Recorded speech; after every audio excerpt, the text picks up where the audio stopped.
ओम परमात्मने नमः। असमवायी कारण लक्षणम कार्येन कारणेन वा सहै कस्मिन्नर्थे समवेत सत् कारणम असमवायी कारणम। यथा तन्तुसंयोगः पटस्य तन्तुरूपं पटगत रूपस्य च। कार्य अथवा कारण के साथ एक पदार्थ में समवाय संबंध से वर्तमान रहता हुआ जो कारण है वह असमवायी कारण है। अतः तंतुओं का संयोग पट का असमवायी कारण है, जो तंतु रूप पट रूप का असमवायी कारण है। अब असमवायी कारण का लक्षण बता रहे हैं कि कार्येन। असमवायी कारण दो प्रकार का होता है। कार्येन सह कस्मिन्नत्रे समवेतं तत् यत् कारणं तत् समवायी कारणम। अर्थात कार्य के साथ एक पदार्थ में समवाय संबंध में विद्यमान रहता हुआ जो कारण वह असमवायी कारण है। दूसरा, कारणेन सह एकस्मिन् लक्ष्ये समवेत तत्र यत् कारणं तत् समवायी कारणम।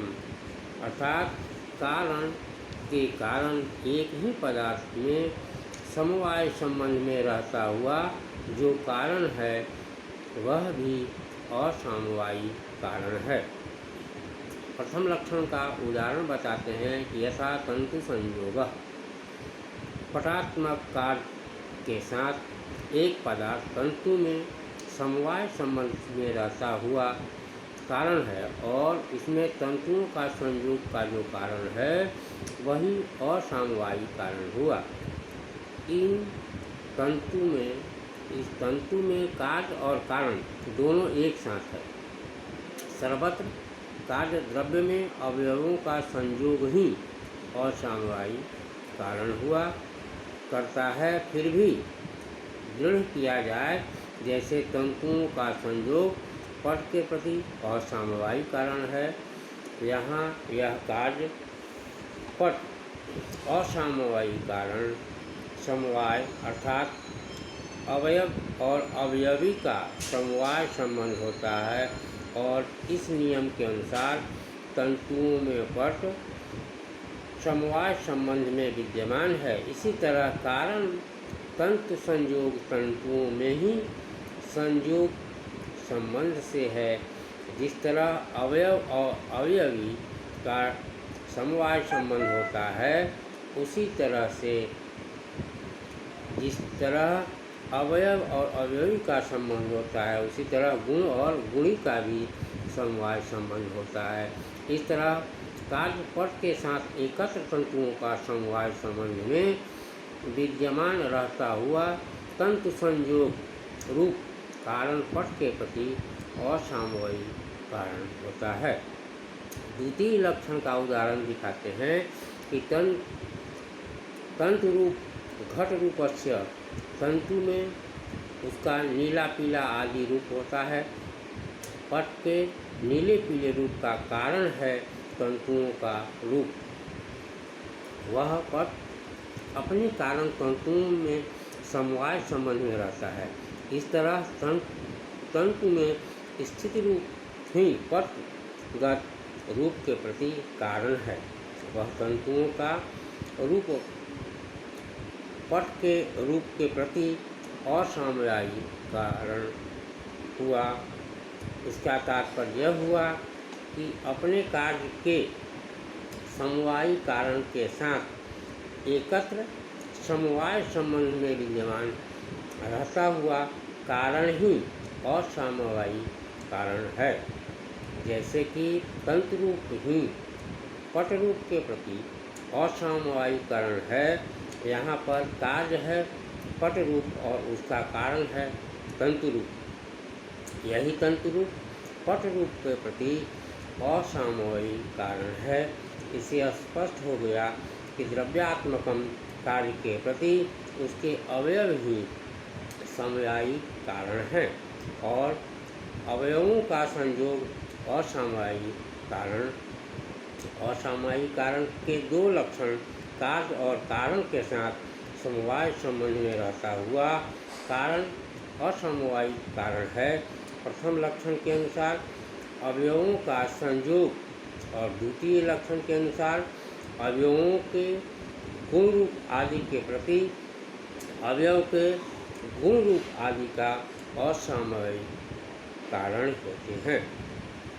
कार्य कारण का समानाधिकरण होना जरूरी है, तो पट रूप के प्रति तंतु रूप के असामयिक कारण होने के कारण दोनों समवायीकरण होना चाहिए, सो नहीं बन पा रहा है, क्योंकि पट रूप पट में समवाय संबंध से रहता है और तंतु रूप तंतु में ऐसी स्थिति में समानाधिकरण हुआ। और समानाधिकरण होने का मतलब यह हुआ कि एक ही अधिकरण में होना, दोनों के भिन्न भिन्न अधिकरण में होने के कारण समानाधिकरण न होने से दोनों कैसे दोनों के कार्य कारण भाव हुआ, यह प्रश्न उठता है। अब उसका उत्तर यह है कि मूल की दृष्टि से यदि लक्षण घटना हो तो पट रूप को तंतु के स्व समवायी या समवाय संबंध में रहना होना और तंतु के तंतु रूप में समवाय संबंध से है ही। इस तरह समानाधिकरण संपादन करना होगा। तंतु संयोग पट के प्रति कारण होने से इन दोनों का ही समानाधिकरण होना आवश्यक है और इस प्रकार समझना चाहिए कि तंतु में पट समवाय संबंध से विद्यमान है और उसी तंतु में तंतु संयोग भी समवाय संबंध से विद्यमान है ही। अतः पटाधिकरण वृत्ति तंतु संयोग में आ जाने से समानाधिकरण को स्पष्ट है ही। इसी तरह से कहीं और भी कार्य कारण भाव जिन दोनों के बीच होगा वहाँ भी समानाधिकरण अवश्य बनना होगा, अन्यथा दोनों का कार्य कारण भाव ही समान होना होगा। इति